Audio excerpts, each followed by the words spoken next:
Meanwhile, she's having this suitor come along and try and coax her into marriage to sort of create a firmer ruling structure.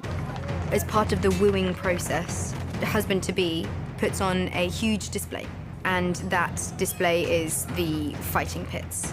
It is in the fighting pits. She sees someone she recognizes. Get him out of my sight. I brought you a gift! Who are you? My name is Tyrion Lannister. She meets them in the fighting pit, then they're brought into her audience chamber, and Tyrion sees a way of getting into her good favor whilst saving him. What would you have me do with him? A ruler who kills those devoted to her is not a ruler who inspires devotion. And you're going to need to inspire devotion, a lot of it, if you're ever going to rule across the Narrow Sea.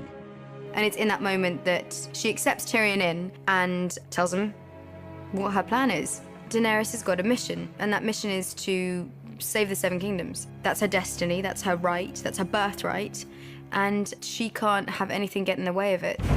And a faction emerges, the Sons of Harpy, who start to challenge this.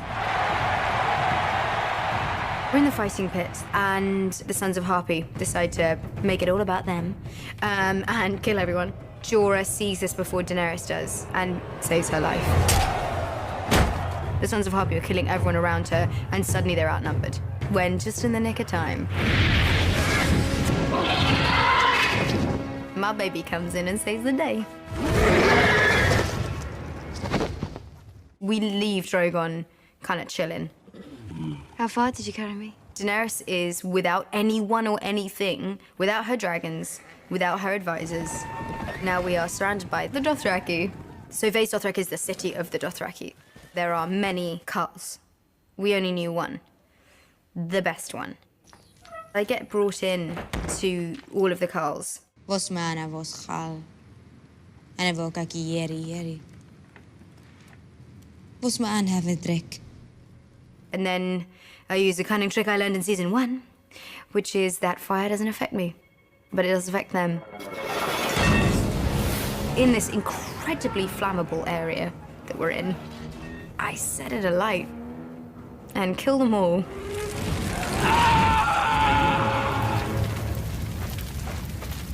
She's proven herself again. Highly unflammable. I banished you. Twice. You came back. Twice. And you saved my life. You must send me away. Jorah has got grayscale, and so she sends him off to save himself. She knows she's got to leave Meereen, and in leaving Meereen, it's really the beginning of getting down to business, because she's heading home. She comes back and needs to regain the control that was lost in her absence. And she does that through a cunning plan that is known as, I'm gonna kill you all.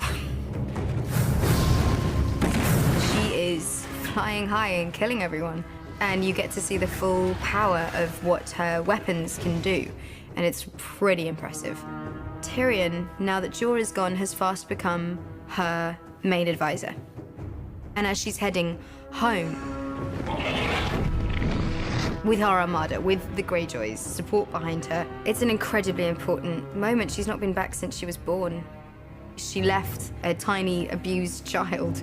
She's come back a queen with not one but two armies, essentially, because she has the Greyjoys and she has the Unsullied. She has her dragons. She has her advisors from Westeros, Lannister, no doubt, and she has her squad. She has everything in place that could makes her a legitimate threat to Cersei. She's at home. It's all good. I've got one person I've got to get rid of. Cersei Lannister, the end. Jon, who now? I assume, my lord, you're here to bend the knee. I am not. Then why are you here? Because I need your help, and you need mine. He needs the dragon glass that is underneath the family seat because of some silly idea that there's an army of the dead coming. They fought together against their common enemy. We need to do the same if we're gonna survive. I will fight for the North. When you bend the knee. Daenerys was this entire time thinking that all she had to worry about was Cersei Lannister. Now, through Jon Snow, she learns that she has to worry about the undead. and they concoct a plan. What they're going to do is they're going to go and capture one and bring it to King's Landing, show it to Cersei and to everyone who is waging this war, to say we need to bandy together and we need to fight this. We need to fight this together because it doesn't matter who's going to be sitting on the Iron Throne. There won't be one if we don't nuke these guys. So she sends her boys on this mission and they don't make a success of it. Run back to Eastwood, get a raven to Daenerys, tell her what's happened. She hears about this. And so I do as I do. I get on my dragon, much to Tyrion's dislike, and I go and save the day.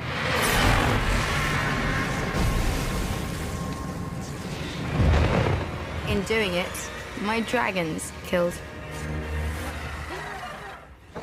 Not only is this a source of her power, not only is this a source of her identity, this is her child. And losing that is akin to losing everything. We are a group of people who do not like one another. The first time in 7 years you've seen all of these characters together. We have something to show you. We all agree that this is where the battle is. This is what we need to fight. The darkness is coming for us all. We'll face it together. And when the Great War is over, perhaps you'll remember I chose to help. Throughout this season, there's been an undercurrent of romance blossoming. Dany and Jon take it to the next level. In one night, on one boat, heading for Winterfell, heading for season 8.